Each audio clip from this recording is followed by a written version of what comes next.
तो मैं हिंदू राजपूत परिवार में पैदा हुआ। जब 19 साल का था तब मर रहा था। अभी गवाही नहीं बताऊंगा कि लंबी गवाही है, बट जल्दी मैं आपको शॉर्ट में बताऊंगा। 19 साल का था, मर रहा था। एक हिंदू राजपूत परिवार में था। बहुत जगह गया, बहुत गुरुओं के पास गया, बहुत कुछ करा जिंदगी में, परमेश्वर को ढूंढ रहा था। मगर फिर मुझे नहीं पता था, मैं बोलता था मैं परमेश्वर को ढूंढ रहा था, मगर असली में परमेश्वर मुझे ढूंढ रहा था। यीशु मसीह ने कहा मैं खोई हुई भेड़ों को ढूंढने के लिए आया। सो हम नहीं उसे ढूंढ रहे हैं, वो हमें ढूंढ रहा है कब से। और एक दिन यीशु मसीह ने मुझे ढूंढ लिया और पा लिया। आमीन। और मैंने प्रभु को अपना लिया। अब अपना लिया तो सबसे पहले चर्च गया। जब चर्च गया तो वहां पे सब लोग बोलते, जब पास्टर जी प्रचार करते तो सब लोग बोलते हालेलुया।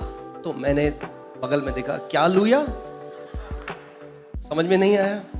तो मैंने बगल वाले से पूछा ये क्या बोला उन्होंने। कह रहे हालेलुया। मैंने कहा इसका मतलब क्या होता है। कह रहा मुझे भी नहीं पता, सब बोलते हैं आप भी बोलो। फिर मैंने बगल वाले से पूछा, मैंने कहा हालेलुया का मतलब क्या होता है। कहते हैं परमेश्वर की स्तुति होती है। तब समझाया परमेश्वर की स्तुति। फिर चर्च में कुछ भाई लोग मिले, वॉलंटियरिंग करने लगा। फिर जब उनका फोन आया तो बोलते प्रेज द लॉर्ड ब्रदर। तो मैंने कहा अच्छा, मतलब ऐसे बोलते हैं प्रेज द लॉर्ड। तो मैं कलीसिया गया और सबसे पहले क्या सीखी आप जानते हैं। क्रिश्चियनीज, जैसे चाइना के लोग क्या बोलते हैं चाइनीज, चर्च जाने वाले क्या बोलते हैं क्रिश्चियनीज। तो प्रेज द लॉर्ड बोलना सीख लिया, हालेलुया बोलना सीख लिया, मसीह गीत गाने भी सीख गए, मगर जीवन बिल्कुल वैसे का वैसा। फिर हारावाज, संडे को आऊं, हाथ उठाऊं, बोलूं तू राजाओं का राजा है, प्रभुओं का प्रभु है, मगर मंडे से सैटरडे तक एक हारावाज जीवन जियो, कर्जों में, तनाव में, परेशानियों में, बीमारी में। और मुझे समझ नहीं आया। मैंने परमेश्वर से पूछा, मैंने कहा प्रभु ऐसा क्यों है कि कलीसिया में बहुत कम लोग हैं जिनके जीवन में ऐसा लगता है वो जय में चल रहे हैं, बहुत थोड़े लोग हैं। और प्रभु ने मुझे कहा मैं तुझे इसका जवाब अपने वचन से दूंगा। और परमेश्वर मुझे ने मरकुस की किताब 4 अध्याय से इसका उत्तर दिया। मरकुस की 4 अध्याय में प्रभु यीशु मसीह ने एक दृष्टांत बताया, और दृष्टांत था एक बीज बोने वाले का। कौन सा दृष्टांत था। बीज बोने वाले का। और प्रभु यीशु मसीह ने कहा एक बीज बोने वाला बीज बोने के लिए निकला, और पहले कुछ जो बीज हैं वो सड़क के किनारे गिरे। कहां गिरे। सड़क के किनारे। और बाइबल और यीशु ने कहा तुरंत चिड़िया आई और उस बीज को क्या किया, चुग लिया, खा लिया, चली गई। तो मुझे कभी समझ में नहीं आता था कि प्रभु ये सड़क के किनारे बीज का मतलब क्या है। सो प्रभु ने मुझे समझाया, अभी जब आप बाहर जाएंगे आपको सड़क के किनारे क्या दिखता है। हाँ, सोना, चांदी, कचड़ा, क्या दिखता है। अच्छा, सो ये उन कैटेगरी है मसीहों की, जब उनके पासवान, जब उनके अगुए वचन का प्रचार करते हैं तो पता है करते हैं,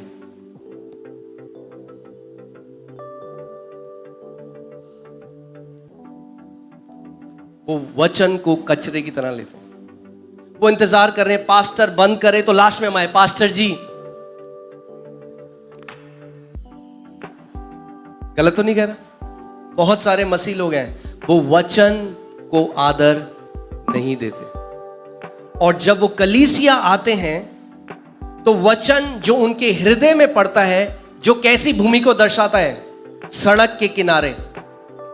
तो जब वचन का बीज उनके हृदय में पड़ा, जो ऐसा था जब उन्होंने आदर नहीं दिया वचन को, तो बाइबल प्रभु यीशु मसीह ने कहा कि उसका अनुवाद यह है कि जब, क्योंकि उन्होंने ध्यान नहीं दिया तो उन्हें वचन समझ में नहीं आया। जब वचन समझ में नहीं आया तो कलीसिया से जब तक बाहर गए उससे पहले ही शैतान ने क्या किया, उस वचन को चुरा लिया। और आप अगर उनसे पूछेंगे मीटिंग के बाद तो कहेंगे बड़ा अभिषेक था, मजा आ गया आज की सभा में। अच्छा क्या प्रचार था, वो नहीं पता, मगर मजा आ गया। तो हर संडे वो ऐसा मजा तो लेते हैं मगर जीवन बदलता नहीं है। सारे गाने आते हैं, मसीह गाने आते हैं, हालेलुया प्रेज द लॉर्ड बोलते हैं, सारे गीत गाते हैं, चर्च में वॉलंटियरिंग भी करते हैं, कई बारी मैं भी करता था। आप मेरे हृदय को समझ में, किसी पे दोष लगाने के लिए नहीं कह रहा हूं, मैं आपसे सच बताने के लिए आया हूं कि ताकि आपका जीवन फलों से लदा हुआ हो। चाहते हैं आप आपका जीवन फलों से लदा हुआ हो? आमीन। कि लोग जब आपको देखें तो बोले वाह, ये व्यक्ति जीवित परमेश्वर को मानने वाला है। आमीन। आज मेरा कई सारे लोग मेरे खानदान में आज प्रभु में आ गए क्योंकि उन्होंने मेरे जीवन में परमेश्वर के काम को देखा। लोग आपके जीवन में उसके महान कामों को देखेंगे क्योंकि उसका वचन कहता है आप मसीह की जीवित पत्रियां हो। बाहर के लोग बाइबल नहीं पढ़ेंगे मगर आपको पढ़ते हैं रोज। आमीन। जब आपको देखेंगे, जब आपके द्वारा देखेंगे परमेश्वर कितने महान काम कर रहा है, तो वो आपके पास आएंगे और कहेंगे मुझे भी तेरे यीशु चाहिए। आमीन। सो प्रभु ने मुझे बताया कि बहुत सारे लोग जो हैं वो ध्यान धरकर नहीं सुनते और वो एक बात नहीं जानते कि विश्वास सुनने से आता है। अगर आप परमेश्वर के राज्य में एक योद्धा बनना चाहते हैं, उसकी शुरुआत सुनने से होती है। अगर सुनेंगे नहीं तो कभी जय में नहीं चल सकते। आप 10,000 पास्टरों से अपने सर पे हाथ लगा लो, आपका जीवन नहीं बदल सकता। अगर आपने वचन का आदर नहीं किया तो आप एक जयवंत योद्धा नहीं बन सकते। परमेश्वर का वचन कहता है परमेश्वर ने अपने वचन को अपने नाम से भी ऊंचा उठाया है। जब वो परमेश्वर अपने वचन को इतना आदर देता है तो और कितना आदर आज आपको और मेरे को उसके वचन को देना है। आमीन। आप जानते हैं मैं अपनी कलीसिया में वर्शिप लीडर था। मैं आपको तब की बात बता रहा हूं। वर्शिप करता था, आराधना करता था, मगर सोमवार से शनिवार तक हारा हुआ जीवन जीता था। डिप्रेशन में रहता था, एंजाइटी में रहता था, कर्जों के अंदर था और वर्शिप लीडर, और मैं वर्शिप करता था और परमेश्वर का अभिषेक भी आता था। देखिए, गिफ्ट जो आपके ऊपर है वो दूसरों के लिए, आपके लिए नहीं है। आप गिफ्ट अपने ऊपर इस्तेमाल नहीं कर सकते। आप समझ रहे हैं मैं क्या कह रहा हूं? अपने ऊपर एक ही चीज काम करेगी, वो है विश्वास। अपनी चंगाई आप कैसे ले सकते हैं? विश्वास से। अपना छुटकारा आप कैसे ले सकते हैं?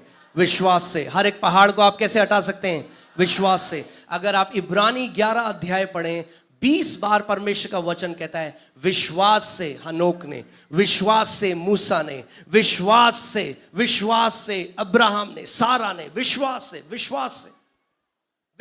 से।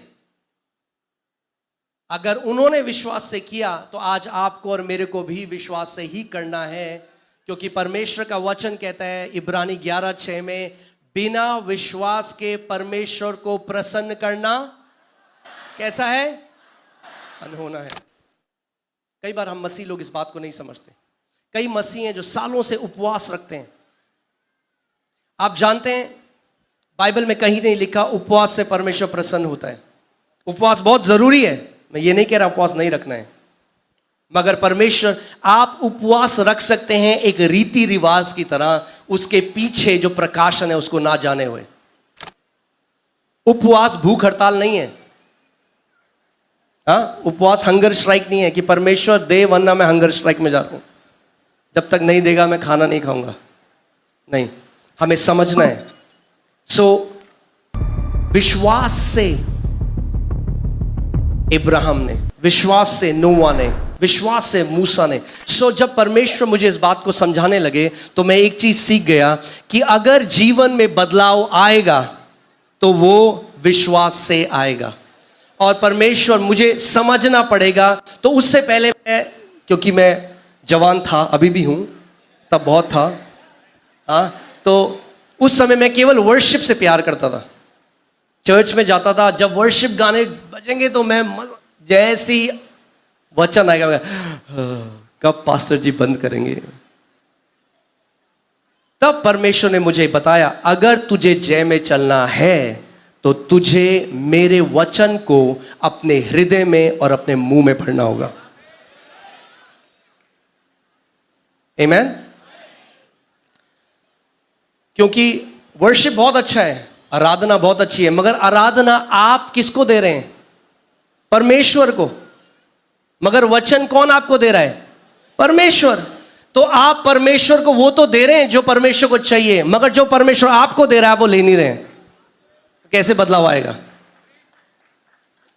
सो तब हल्के हल्के परमेश्वर मेरे हृदय में बदलाव लाने लगा और मैं वर्शिप से ज्यादा एक्साइटेड वचन के लिए होने लगा। मैं रोज सुबह प्रार्थना करता, प्रभु मेरे चरवाह के द्वारा, मेरे पास्टर के द्वारा आज आप मुझसे बात करेंगे परमेश्वर।